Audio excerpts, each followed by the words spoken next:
Bapak Ibu yang dirahmati Allah, ada sebuah doa yang diajarkan baginda Rasulullah. Dan itu sering kita baca. Dan saya meyakini Bapak Ibu banyak yang menghafal doa itu. Allahumma inni as'aluka ilman nafi'a wa rizqan tayyiba wa amalan mutaqabbala. Ya Allah, aku memohon kepadamu.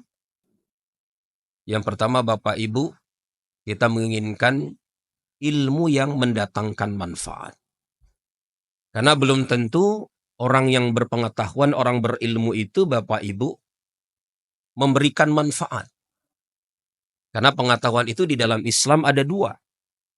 Ada pengetahuan yang sifatnya buatan, ada yang hakiki.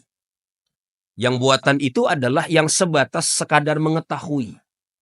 Berhenti di dataran knowledge, tetapi tidak terejawantah dalam bentuk perilaku praktis.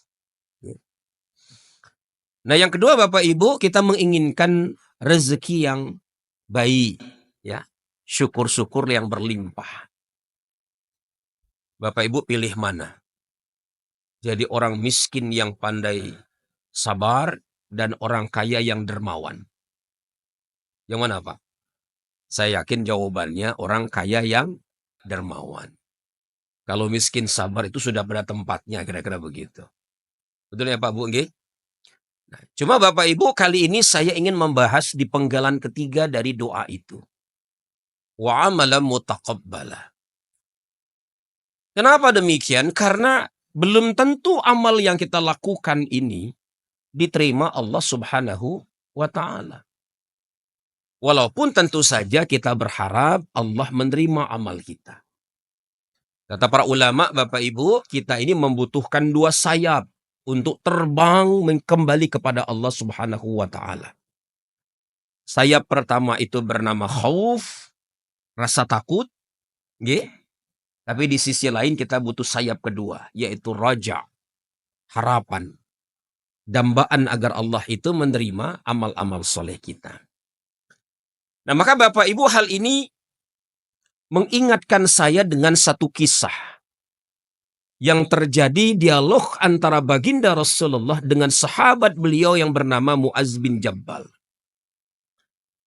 Ini saya temukan Bapak Ibu di dalam kitab kecil yang ditulis oleh Al-Ghazali di dalam kitab beliau Bidayatul Hidayah. Nah, di situ Bapak Ibu kitabnya praktis. Jadi beliau menuntun kita bagaimana menjalani keseharian itu 24 jam. Lalu di bagian akhir buku yang saya baca itu Bapak Ibu termuat sebuah dialog yang menarik antara Rasulullah dengan Mu'az bin Jabal. Cukup panjang Bapak Ibu sekalian. Okay? Nah, maka biar Bapak Ibu tidak usah repot-repot bacanya, saya sampaikan hari ini.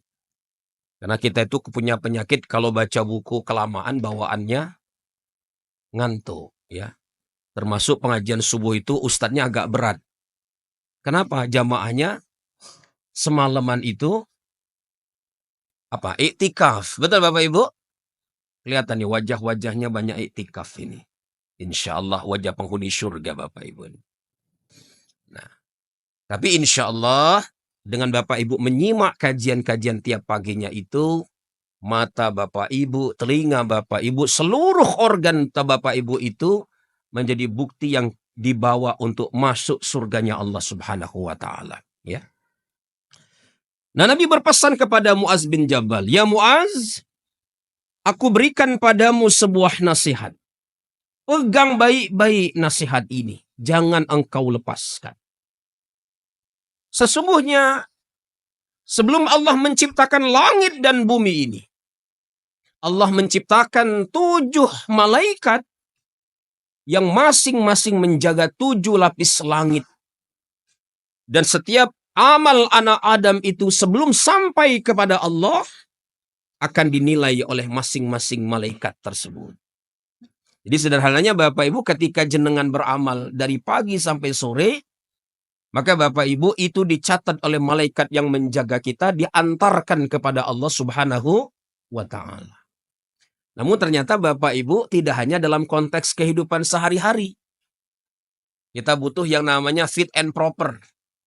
Ternyata amal kita pun butuh fit and proper. Kira-kira layak tidak? Pantas tidak? Amal kita tersebut diterima Allah Subhanahu wa Ta'ala. Naik ke langit yang pertama, Bapak Ibu. Malaikat di situ menghentikan langkah malaikat yang membawa amal kita. Berhenti. Tunjukkan wajah orang yang beramal ini. Aku dilarang Allah menerima amalan orang yang suka mengumpat. Nah, Pak. Kata kuncinya mengumpat. Nun sewu nih Pak Bu. Hari ini kalau kita perhatikan obrolan sehari-hari, nggih Bu. Coba dengarkan duduk aja Pak Bu di Warmindo. Dengarkan mahasiswa atau anak muda ngobrol di situ. Bapak Ibu akan terasa telinganya gatel Pak. Kenapa? Karena isinya banyak umpatan. Ini sekadar contoh nggih Bu, nggih. Jangan ditiru, jangan dilakukan. Bajigur tenan. Misalnya begitu Pak. Pernah ngomong begitu Pak Bu? Saya kenal umpatan itu juga setelah ada di Jogja Bapak Ibu sekalian. Jadi yang baik saya dapat, yang buruknya juga dapat di Jogja ini Bapak Ibu sekalian. Di Palembang nggak ada umpatan seperti itu. Dan berbagai bentuk umpatan-umpatan lainnya. Kalau sekarang yang lagi ngetren itu umpatan ndasmu Bapak Ibu sekalian. Tahu nggih? Siapa yang ngomong itu? Nah, jenengan tahu sendirilah, tidak usah saya sebutkan. Nah Bapak Ibu, dalam kacamata sosial, umpatan ini kan bentuk ketidaksopanan. Betul tidak? Ibu saya itu sampai pernah memberikan cabai ke adik saya karena ngumpat Bapak Ibu sekalian. Makanya sampai hari ini Bapak Ibu kami sekeluarga itu tidak ada yang berani di depan ibu kami. Dan ternyata di keluarga saya juga sama Pak. Anak saya itu lebih takut sama istri saya ketimbang saya. Ya. Jadi saya tanya kemarin nih baru main-main. Menurut kalian kalau diumpamakan hewan yang kalian suka, mama itu kayak apa? Kata anak-anak saya kayak harimau katanya gitu. Nah itu istri saya. Ibu-ibu di sini tidak kan? Tidak jauh beda barangkali Bapak Ibu sekalian. Yang kedua, orang yang suka mengumpat itu Bapak Ibu menandakan rendahnya kontrol emosinya. Betul nggak? Ya kan? Coba lihat kalau Bapak Ibu lagi marah. Mulut kita ini dengan gampang mengeluarkan umpatan itu. Nah, besok nih kalau pas mudik, tahu sendiri kan? Sudah capek, padat merayap, senggol dikit langsung keluar umpatan. Betul Bapak Ibu? Nah, makanya saya menyiasatinya tahun ini nggak mudik sebelum Lebaran. Pas sholat id, setelah sholat id baru saya berangkat ke arah barat itu. Ya, biar nggak kena one way, biar nggak ngumpat-ngumpat Bapak Ibu sekalian itu. Tapi secara spiritual ternyata mengumpat itu Bapak Ibu yang dirahmati Allah. Membuat amal kita terhenti di langit yang pertama. Nah maka Bapak Ibu ketimbang ngumpat dalam situasi yang terpojok lebih baik mengucapkan astagfirullah. Ya Allah bocah ini kok ya Allah jadikanlah anak yang saleh ya Bu ya. Jangan ngumpat. Bocah ngejel tenan koyok bapak persis. Nah itu malah ngumpatan yang gak bagus. Nah Bapak Ibu ke langit yang kedua. Di langit yang kedua malaikat kembali menghentikannya. Berhenti. Tunjukkan wajah orang yang beramal ini. Aku dilarang Allah menerima amalan orang yang suka memamer-mamerkan amal ibadahnya. Nah bahasa kita Bapak Ibu pamer ini disebut sebagai riya dan sum'ah. Ya. Dan hari ini Bapak Ibu itu pun sering kita lihat dalam kehidupan sehari-hari. Dan saya sudah berkali-kali ketika mengisi pengajian di As-Salam ini mengingatkan tentang bahayanya riya dan sum'ah dalam kehidupan kita.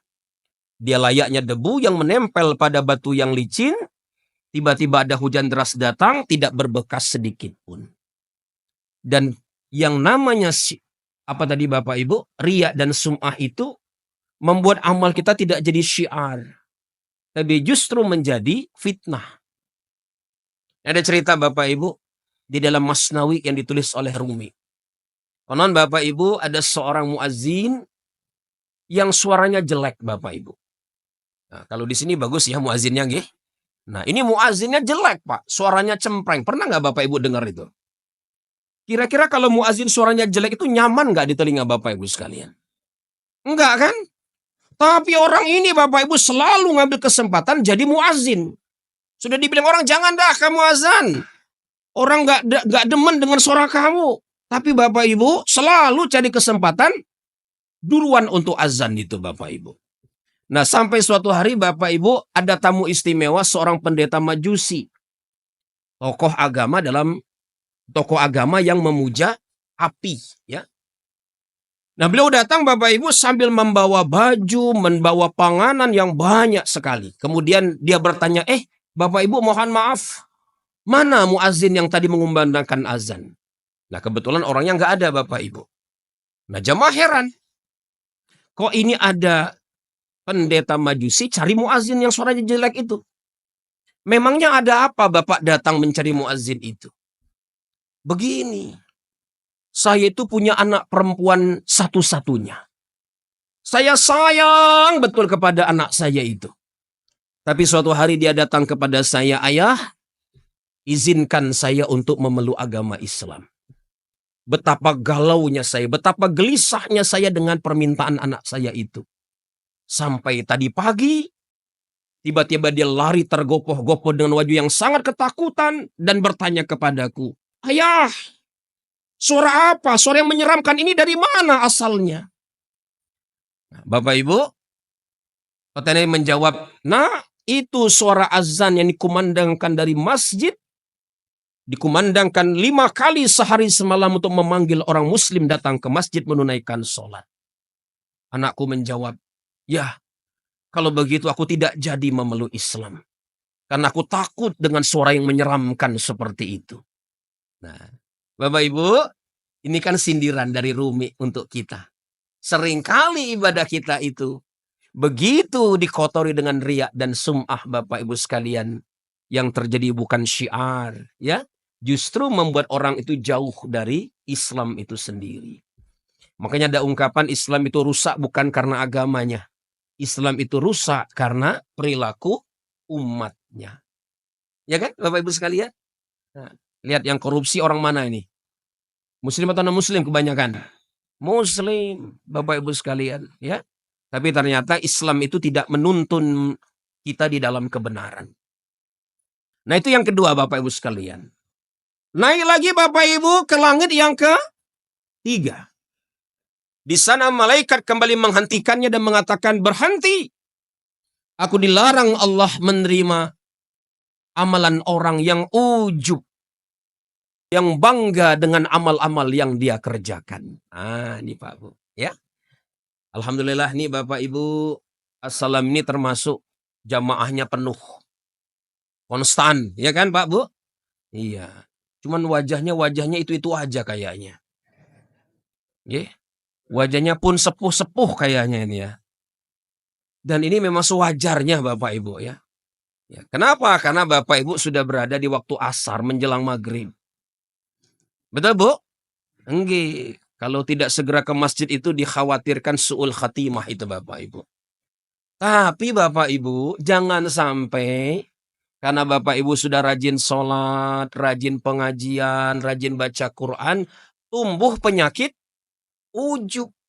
Merasa suci, merasa paling benar, ya Pak Bu ya. Merasa paling solih, merasa layak masuk surga. Dan mohon maaf, kadang dibarengi dengan satu sikap merendahkan orang yang tidak seperti kita. Atau berbeda pemahaman dengan kita. Ada tokoh Bapak Ibu dari Mesir, namanya itu Syekh Mutawalli Sya'rawi. Pernah dengar nama itu Pak? Ya minimal tadi sudah saya sebutkan namanya ya. Nah itu. Pak Bu, beliau ini ulama hebat, ulama terkenal di Mesir sana itu. Ya, saya pribadi sering menyimak kajian-kajian beliau di YouTube Bapak Ibu sekalian. Ternyata memang cara beliau menyampaikan itu sangat mudah dicerna oleh masyarakat. Nah suatu hari Bapak Ibu beliau ini diundang di salah satu kampung yang ada di daerah di Mesir itu. Nah begitu beliau datang bersama anaknya naik mobil ini Pak. Sampai di depan gerbang kampung itu Bapak Ibu, gembiranya luar biasa masyarakat yang ada di situ. Sampai Bapak Ibu, mobilnya diangkat Bapak Ibu sekalian. Jadi bukannya orangnya, mobilnya diangkat. Diangkat. Nah, setelah pengajian selesai Bapak Ibu, ya alhamdulillah dapat oleh banyak, Pak. Ya. Nah, saya sering mengalami kayak begini Bapak Ibu sekalian, kalau diundang ke Kulon Progo, ke Bantul gitu ya. Pulang-pulang itu mesti dibawain oleh-oleh banyak dari tempat mengundang saya itu. Ya, inilah rezekinya Ustadz tuh kayak gitu Bapak Ibu sekalian. Ya. Termasuk juga dari Assalam tentu saja ya. Nah, minimal snack kotakan lah kira-kira begitu. Gitu, Bu, betul Bu? Gitu. Nah, begitu pulang dari tempat pengajian Bapak Ibu, berhenti mereka ini di pom bensin. Lalu beliau izin sama anaknya, "Nak, Bapak ke toilet dulu." Anaknya ngisi bensin Bapak Ibu sekalian. Ditunggu 30 menit gak balik-balik Syekh Mutawalli Asy-Sya'rawi ini. Oleh anaknya dicari ke dalam toilet karena beliau ini punya penyakit asma Bapak Ibu. Begitu dekat toilet terdengar suara srek srek srek srek begitu. Ditengok oleh anaknya tadi, ada apa itu? Ternyata Bapak Ibu, beliau itulah sudah melepas sorbannya, bersihkan toilet yang ada di SPBU itu Bapak Ibu sekalian. Bayangkan seorang syekh yang berilmu bersihkan toilet. Begitu rampung ditanya anaknya, "Pak, untuk apa seperti ini?" Lalu jawab oleh beliau, "Nak, tidakkah kau lihat tadi betapa mereka mengeluh-elukan kita? Menyambut kita dengan sangat luar biasa. Ayah takut masuk penyakit ujub di dalam hati ayah. Makanya ayah melakukan hal semacam ini." Ya. Jadi Bapak Ibu, untuk beliau tidak masuk penyakit ujub, beliau melakukan sesuatu yang menurut kita sebenarnya tidak cukup patut dilakukan seorang syekh besar seperti Syekh Mutawalli Sya'rawi itu. Ya. Nah, maka Bapak Ibu, ini tuntunan sekaligus keteladanan kepada kita ya, bahwa jangan pernah merasa lebih berilmu, lebih banyak beramal saleh dan akhirnya enggan melakukan sesuatu yang dianggap kurang terhormat untuk posisi kita. Ya. Itu Bapak Ibu sekalian. Naik lagi Bapak Ibu, kelamin keberapa ini? Keempat. Nah, alhamdulillah, perhatikan ini, saya uji sekalian ini ya. Lagi keempat Bapak Ibu, malaikat kembali menghentikan dan mengatakan, "Berhenti. Tunjukkan wajah orang yang beramal ini. Aku dilarang Allah menerima amalan orang yang sombong dalam kehidupannya." Nah, ini sombong nih Bapak Ibu. Innallaha la yuhibbu kulla mukhtalin fakhur. Sesungguhnya Allah tidak senang dengan orang yang sombong lagi membangga-banggakan dirinya. Nah, ini Pak ya. Jangan pernah sombong ya. Karena yang pertama kali sombong itu siapa Bapak Ibu? Iblis. Ya kan? Dia mengatakan, "Ana khairu minhu." Aku lebih baik daripada dia. Ya kan? Dia sombong, tidak mau sujud kepada Adam alaihissalam, yang karena kesombongan itu Bapak Ibu sekalian sampai hari ini dia menjadi seteru abadi kita. Nah, cuma dalam praktek kehidupan kita sombong ini macam-macam. Ada yang sombong karena jabatan, ya. Ada yang sombong karena keturunan. Saya darah biru, kalian semua darah kotor itu. Ya, itu. Saya ini nasabnya itu begitu sempurna, ya. Layak saya dipanggil Gus Kiki, gitu ya. Cocok nggak Pak? Ya nggak bisa, nggak punya pesantren kok ya, gitu. Adanya pesantren Assalam Bapak Ibu sekalian ya. Nah, jadi keturunan pun bisa menjadi sumber kesombongan Bapak Ibu. Bahkan Bapak Ibu lihat, pertengkaran-pertengkaran yang ada di jalan sehari-hari itu banyak diawali dari apa? Kesombongan toh. Contohnya nih, jenengan bawa Pajero. Jalannya sempit. Di seberang sana bawanya Ayla. Weh, Bapak Ibu merasa, saya nih Pajero. Sorry ya ngalah. Dia harus minggir. Kan begitu Bapak Ibu? Banyak terjadi kan? Contoh lain. Lalu lintas lagi macet, kaliurang lagi penuh sesak. Jenengan naik mobil, jenengan naik motor. Tiba-tiba di belakang ada suara. Wing, wing, wing, wing, wing, wing, wing, wing, wing, wing, wing. Ada patwal lewat. Sebel nggak kira-kira Bapak Ibu sekalian? Sebel banget lah. Sudah macet mereka minta perlakuan khusus.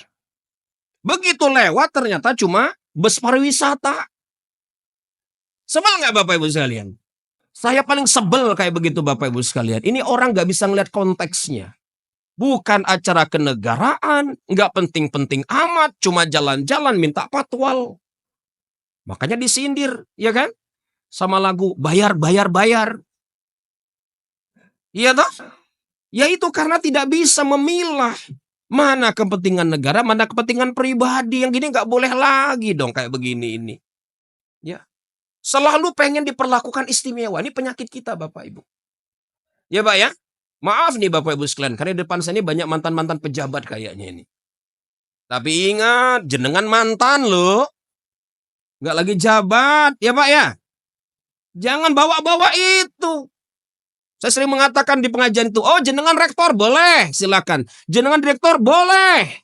Tapi kalau sudah di masyarakat, jenengan itu statusnya followernya Pak RT. Betul nggak Pak?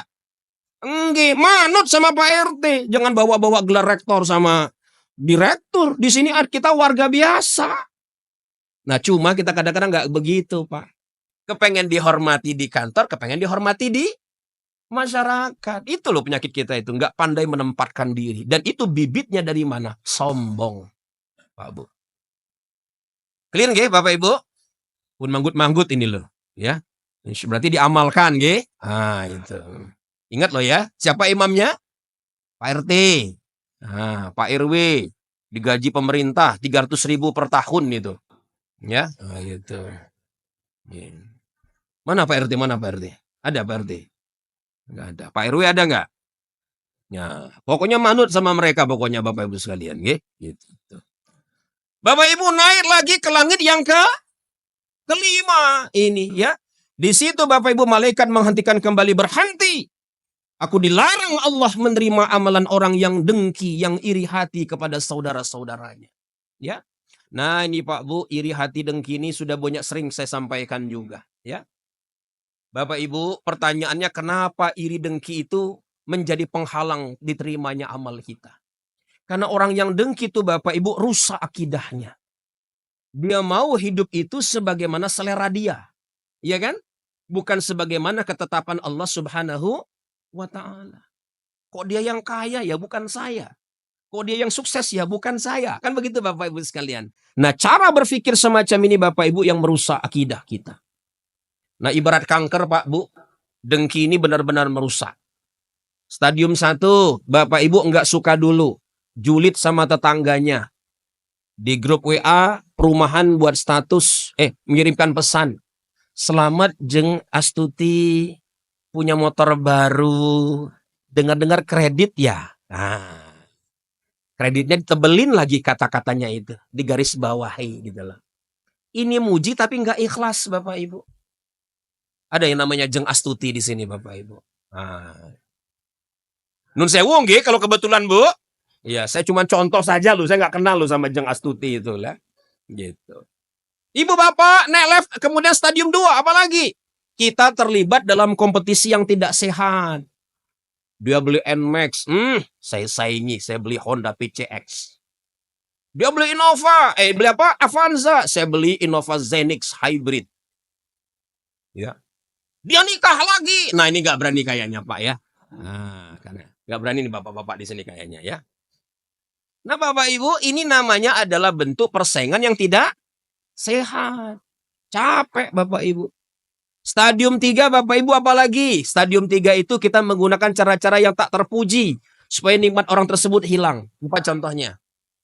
Tuh, kasus yang dulu pernah mencuat di Sidoarjo kan?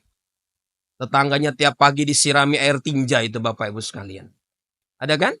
Di Bandung saya lihat di media sosial, tiap mobil tetangganya lewat disirami Pak. Disiram. Sebelum punya mobil jalannya biasa-biasa aja. Tiba-tiba setelah tahu tetangganya punya mobil, dipasang pot kembang yang banyak. Sehingga susah lewat tetangganya. Nah ini Bapak Ibu stadium 3 nih. Oke? Stadium 4 Bapak Ibu apalagi? Kita pengen kitalah satu-satunya yang memiliki kenikmatan tersebut. Yang lain gak boleh. Kalau kaya kita paling kaya. Kalau sukses kita paling sukses dan seterusnya. Tapi yang paling berbahaya Bapak Ibu, Kita tidak peduli kita meraih nikmat itu atau tidak. Yang penting nikmat pada orang tersebut hilang dari diri dia. Nah, langit keberapa tadi? 5. Langit ke-6 Bapak Ibu. Kata malaikat, berhenti, aku dilarang Allah menerima amalan orang yang tidak peduli kepada sesama. Nih Pak.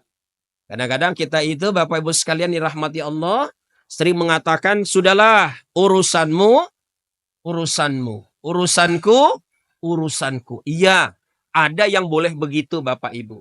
Tapi dalam konteks yang berbeda tidak bisa. Contoh ketika Bapak Ibu melihat sebuah kemaksiatan, sebuah keburukan, jangan berdiam diri. Nabi memberikan ilustrasi seperti sebuah bahtera Bapak Ibu. Ada penumpang bagian atas, ada penumpang bagian bawah. Kalau haus, orang bawah ini minta sama yang di atas. Nah, tiba-tiba yang bawah mikir nakal. Sudah dah, daripada merepotkan orang yang di atas, kita lubangi aja di kapal nih. Biar airnya masuk. Coba Bapak Ibu, kalau dibiarkan bagaimana? Apa yang terjadi? Kapalnya karam. Ya kan? Nah, begitulah yang terjadi kalau dalam hidup ini kita tidak peduli kepada orang lain. Pak Bu, hari ini Jogja lagi berjuang mengembalikan citranya. Kan kita merasa sekarang makin berkurang mahasiswa ke Jogja ini Bapak Ibu sekalian. Kenapa? Salah satunya dirusak oleh kos-kosan yang di situ tidak jelas induk semangnya siapa. Bercampur baur anak laki-laki sama anak perempuan. Terjadi praktek kumpul kebo. Bayangin kebo-kebo kumpul. Ya. Nah, bapak-bapak harus mengingatkan, sebentar, ini bapak, ibu kosnya siapa? Ini nggak boleh campur, laki ya laki, perempuan ya perempuan. Yang tamu laki nggak boleh masuk ke kamar, di luar, di ruang tamu. Begitu mestinya, ya kan? Tapi hari ini bapak ibu banyak terjadi karena kepengen dapat penghuni kos dibebaskan. Sehingga bapak ibu yang dirahmati Allah, lambat laun rusak lingkungan sosial di mana kita berada. Ya. Nah, maka Bapak Ibu jangan pernah abai, ya. Jangan pernah tidak peduli dengan lingkungan kita, apapun bentuknya itu. Apakah dalam kemaksiatan, dalam bentuk kemiskinan, kesehatan dan lain sebagainya. Nah, Bapak Ibu sampai di langit yang ke-7. Sampai di langit yang ke-7 Bapak Ibu, malaikat menghentikan dan berkata, berhenti, tunjukkan wajah orang yang beramal itu. Aku dilarang Allah menerima amalan orang yang bukan diperuntukkan bagi Allah tapi hanya untuk dirinya sendiri. Nah, Bapak Ibu, contoh yang paling gampang lihatlah ketika musim pemilu. Ya. Yang biasanya tidak ke masjid tiba-tiba pakai baju koko, pakai peci, wajahnya nampak solih sekali Bapak Ibu sekalian.